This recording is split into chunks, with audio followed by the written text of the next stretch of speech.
ഈശോയിൽ സ്നേഹമുള്ളവരെ, സ്പേസ് ചാനലിൻ്റെ വചനവിചിന്തന വേദിയിലേക്ക് ഏവർക്കും ഹൃദ്യമായ സ്വാഗതം. കൈത്താക്കാലത്തിലെ രണ്ടാം ഞായറാഴ്ചയായി ഇന്ന് നമ്മുടെ വിചിന്തനത്തിനായി തിരുസഭാ മാതാവ് നൽകുന്ന വചനഭാഗം വിശുദ്ധ യോഹന്നാന്റെ സുവിശേഷം 15-ാം അധ്യായം 1 മുതൽ 8 വരെയുള്ള തിരുവചനങ്ങളാണ്.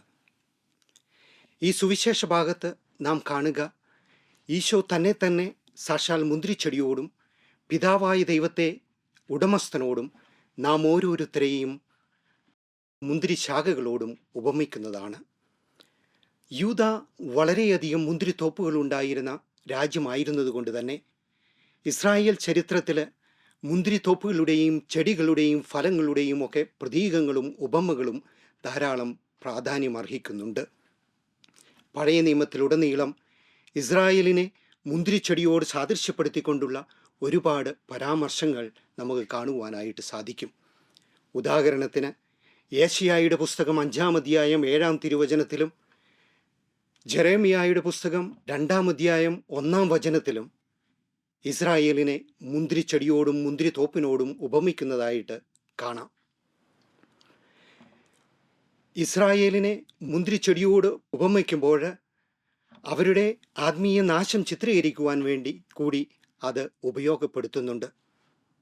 പ്രവാചകന്മാർ വഴി ദൈവം ചോദിക്കുന്നു, നല്ല വിശിഷ്ടമായ തിരഞ്ഞെടുക്കപ്പെട്ട മുന്തിരിച്ചെടിയായിട്ടല്ലേ ഞാൻ നിന്നെ നട്ടുപിടിപ്പിച്ചത്, പിന്നെ നീ എങ്ങനെ ദുഷിച്ച് കാട്ടുമുന്തിരിയായി തീർന്നു, നീ എങ്ങനെ കാട്ടുമുന്തിരിപ്പുഴം പുറപ്പെടുവിക്കുന്നു.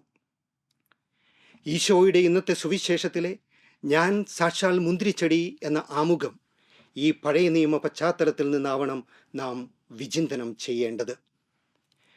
ഈശോയിൽ നിലനിൽക്കാതെയും വചനത്തിൽ അടിത്തറ പാകാതെയും നല്ലൊരു ക്രൈസ്തവ വിശ്വാസം ജീവിക്കുകയും ഫലം ചൂടുകയും ചെയ്യുക അസാധ്യമെന്ന് ഇന്നത്തെ വചന വായനകൾ നമ്മെ ഓർമ്മപ്പെടുത്തുന്നു. എന്തുതന്നെ നടുമ്പോഴും പൂച്ചെടിയായിക്കൊള്ളട്ടെ ഫലവൃക്ഷങ്ങളായിക്കൊള്ളട്ടെ അവയെല്ലാം നല്ല ഫലം ചൂടണമെന്ന് ആഗ്രഹിക്കുകയും പ്രതീക്ഷിക്കുകയും പ്രാർത്ഥിക്കുകയും ചെയ്യുന്നവരാ നമ്മൾ.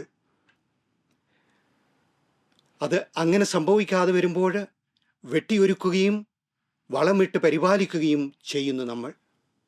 മക്കളെ സ്കൂളുകളിൽ അയക്കുമ്പോഴും ട്യൂഷൻ ക്ലാസ്സിൽ പറഞ്ഞു വിടുമ്പോഴും അവർ നന്നായി പഠിച്ച് നല്ല വിജയം കൊയ്ത് നല്ല മാർക്ക് നേടി ജീവിതത്തിൽ വിജയിച്ച് കയറണമെന്ന് ആഗ്രഹിക്കുന്നു നമ്മൾ.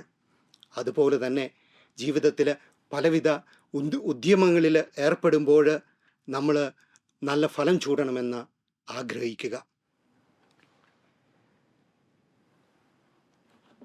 അടുത്ത കാലത്ത് നാട്ടിൽ പോയപ്പോൾ സുഹൃത്ത് വീട്ടുവളപ്പിലെ മാവിനെ ചൂണ്ടിക്കാട്ടി പരിതപിച്ചത് ഓർക്കുന്നു. നന്നായിട്ട് ഫലം കായ്ക്കുന്ന നല്ല ബഡ് മാവായിരുന്നു, എന്നാൽ കഴിഞ്ഞ 2 വർഷങ്ങളായിട്ട് ഒറ്റയും പെട്ടയും കായ്ച്ചാലായി. ചമ്മന്തി അരയ്ക്കാൻ പോലും മാങ്ങ കിട്ടാറില്ല. വെട്ടിക്കളഞ്ഞാലോ എന്ന് ആലോചിക്കാതില്ല. വെട്ടിയൊരുക്കിയിട്ടും വളമിട്ട് പരിപാലിച്ചിട്ടും ഫലം നൽകാതെ വരുമ്പോൾ വെട്ടിമാറ്റുകയും തീർത്ത് കളയുകയും സ്വാഭാവികം.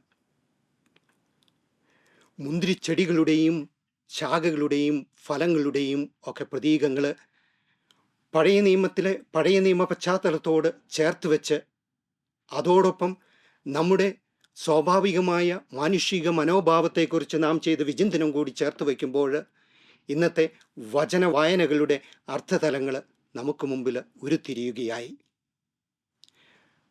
മുന്തിരിശാഖകൾ മുന്തിരിച്ചെടിയോട് ചേർന്ന് നിൽക്കുക എന്നതുകൊണ്ട് എന്താണ് അർത്ഥമാക്കുന്നതെന്ന് ഇന്നത്തെ 1-ാം വായന നിയമാവർത്തന പുസ്തകം 28-ാം അധ്യായം 1 മുതൽ 14 വരെയുള്ള വചനങ്ങൾ മനോഹരമായി പറഞ്ഞു വയ്ക്കുന്നുണ്ട്.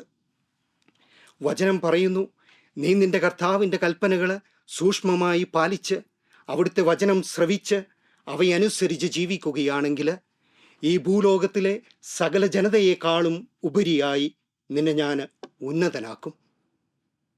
അങ്ങനെയെങ്കിൽ ഒരുപാട് അനുഗ്രഹങ്ങൾ കൊണ്ട് നിന്റെ ജീവിതത്തെ ഞാൻ അനുഗ്രഹിക്കുമെന്ന് പറഞ്ഞുകൊണ്ട് അനുഗ്രഹങ്ങളുടെ ഒരു വലിയ നീണ്ട ലിസ്റ്റ് അവിടുന്ന് അവതരിപ്പിക്കുകയാണ്.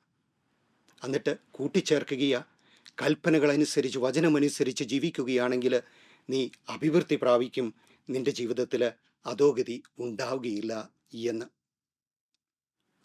ഇന്നത്തെ വചന വിചിന്തനം നാം സ്വജീവിതങ്ങളിൽ ഫലമണിയേണ്ടത് എങ്ങനെയെന്നതിലേക്ക് വിരൽ ചൂണ്ടുക. കർത്താവിൻ്റെ കൽപ്പനകൾ പാലിച്ച് അവിടുത്തെ വചനമനുസരിച്ച് ഈശോയാകുന്ന തായ്തണ്ടവനോട് ചേർന്ന് നിന്ന് ഫലം ചൂടണമെന്ന് പറയുമ്പോൾ അനുസരണത്തിൻ്റെ കാഠിന്യമുള്ള ഒരു അനുസരണം എത്രമാത്രം കാഠിന്യമുള്ള ഒരു വസ്തുതയാണെന്ന് ഈ കാലഘട്ടത്തിൽ കുടുംബങ്ങളിലും സമൂഹത്തിലും സഭയിലും സംഭവിച്ചു കൊണ്ടിരിക്കുന്ന പല സംഭവ വികാസങ്ങളും നമ്മെ ഓർമ്മപ്പെടുത്തുന്നു. തന്നെ ഈ ലോകത്തിലേക്ക് അയച്ച പിതാവായ ദൈവവുമായിട്ട് വളരെയധികം ഗാഢവും സുദൃഢവുമായ ഒരു ബന്ധം പുലർത്തുന്നവനായിട്ട് ഈശോയെ സുവിശേഷകർ നമ്മുടെ മുമ്പിൽ ചിത്രീകരിക്കുക. തൻ്റെ മിനിസ്ട്രിയുടെ മധ്യേ നിശബ്ദതയുടെ അഗാധ നിമിഷങ്ങളിലേക്ക് ഊളിയിടുന്ന, തൻ്റെ ജീവനും ദൗത്യവും ഏത് ദൈവേഷ്ടത്തിൻ്റെ ദൈവഹിതത്തിൻ്റെ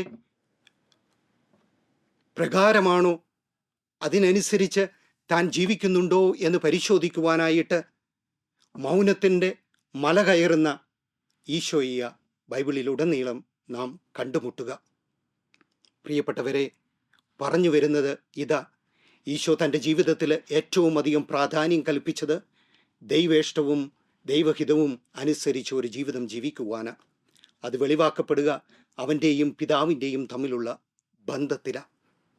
അതുകൊണ്ട് തൻ്റെ ജീവിതത്തിലുടനീളം അവൻ സ്നേഹത്തിൻ്റെയും കാരുണ്യത്തിൻ്റെയും അനുകമ്പയുടെയും ആർദ്രതയുടെയും ഒക്കെ ഒരു മുദ്ര പതിതരുടെയും പാവപ്പെട്ടവരുടെയും രോഗികളുടെയും പാപികളുടെയും ഒക്കെ ജീവിതത്തിൽ ചാർത്തി നൽകുവാനായത്.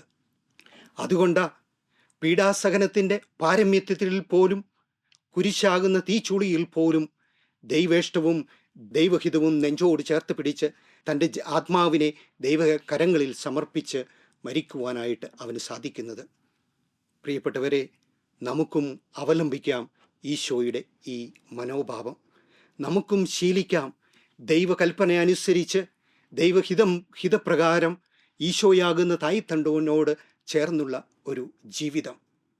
ഉടമസ്ഥനായ ദൈവത്തിൻ്റെ ഹിതപ്രകാരം പരിശുദ്ധാത്മാവിൻ്റെ ഫലങ്ങളായ സ്നേഹം, ആനന്ദം, സമാധാനം, ദയ, ക്ഷമ, വിശ്വസ്തത, സൗമ്യത, ആത്മസംയമനം എന്നിവ പരിശീലിച്ചു കൊണ്ടുള്ള ഒരു ജീവിതം. നല്ലവനായ ദൈവം നമ്മയെല്ലാം ധാരാളമായി അനുഗ്രഹിക്കട്ടെ. പിതാവിൻ്റെയും പുത്രൻ്റെയും പരിശുദ്ധാത്മാവിൻ്റെയും നാമത്തിൽ ആമേൻ.